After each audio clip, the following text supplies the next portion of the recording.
If anybody wants to record this, go ahead. There might be a few other kids still out there, but I'm going to get started. Very important. I'm glad some of you have your journal. I'm glad some of you are recording this, because a lot of things I say not only apply to tennis, but apply to the game of life. Very important that you guys record this, write it down, look at it, but then you got to do it every single day. The first thing that I want to ask you guys, how many of you guys have a jump rope? How many of you guys have it with you? How many of you guys used it today? Hands are getting less and less as I keep asking.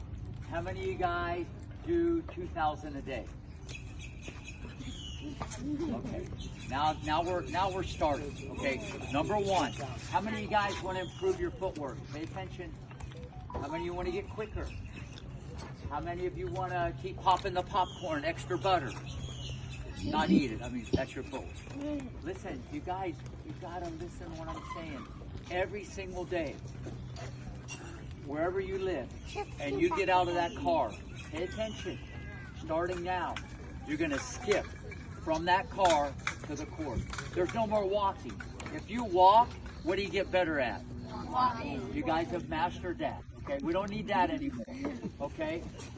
Every single day you get out of that car and you go to wherever you live or whatever. I want you to do that. And you'll see so many kids here, they do that all the time. And if I could go back down memory lane, I told it one time, and every single day that Venus and Serena got out of that car, they were skipping and they were holding hands to the court. And even at age 42, they're still skipping and holding hands today.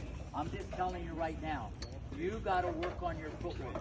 The most important thing that you guys don't understand, the cornerstone, if you want to hit a good forehand or backhand, is movement. And I'll get into that in a minute. Listen, if you're there, you have more time. And if you have more time, you have more options. And if you don't, okay, you might have to lob or you're not going to get there. Pay attention, you guys. It's not your forehand. Forget that. It's not your backhand. Forget that. Movement. You got to get to the ball. All right? And you need to work on this all the time. This is very important. And hopping, skipping, jumping, and bouncing is the leader in the clubhouse. Look at this Alcaraz guy. The ball's out, and he'll bounce around and come back and get in position. Some of you guys are saving energy. I don't know what for. Just watch greatness. Watch what they do, but you have no idea what they do off the court. So right now, that jump rope has to become your best friend. Okay, movement. When these guys miss a shot, okay, it has so much to do with the movement. So you need to work on it starting now. Even when you go down that sidewalk, you see those cracks? I want you to jump over them. If you're ever here, I don't want you stepping on those cracks in that sidewalk. Walk, jump over it. The minute your parents drop you off to play tennis, you got to be thinking about your feet. You got to start thinking about movement. Okay? Some of you might be a little quicker, a little faster. Genetics play into that. That means mom and dad, you can blame them. But listen, I know people that aren't unbelievably quick or unbelievably fast. They can move on the court. And that's what I'm going to get into now. Number one, whenever you hit a ball, pay attention to 3 pillars of anticipation. Some of you guys aren't paying attention. It's unbelievable. And you're the first one to say, why is this wrong? And every single word I'm saying is gold. Okay? I've not only had a few decent players, but people have been there. And more importantly, they stayed there. That's a big difference. Number one, when you hit the ball, pay attention, especially some of you little munchkins, because you can't even see over the net yet. You're looking through the net. When you hit the ball, you should always see where your ball lands. Some of you guys hit it over the net, and you're like signing autographs. I don't know, you're like getting a suntan. You're not even paying attention. You hit it over the net, you got to see where the ball lands. That's number one. That's the first pillar. Number two, see how your opponent's running. Are they running really fast? Are they running slow? That gives you an indication of what's going to come next. And then the third thing, and this has never failed the test of time, the angle of the racket. The angle of the racket.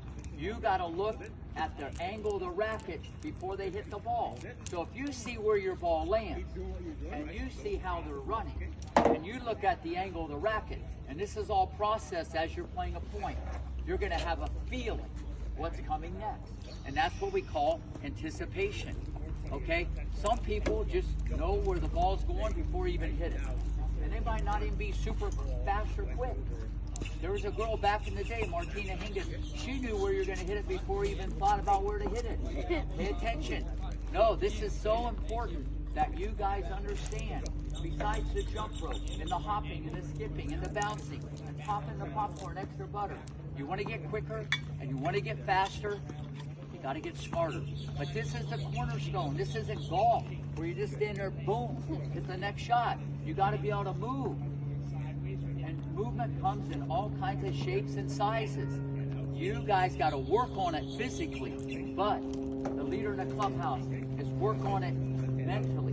When you become intrigued, okay, by anticipation, all right, where the ball lands, how they're running, the angle of the racket. I tell you guys all the time, if someone's running to the ball and they're stretching, what are you doing? Who said fetching? T-shirt, even though you got 100 already, okay? When they're stretching, why would you want to fetch?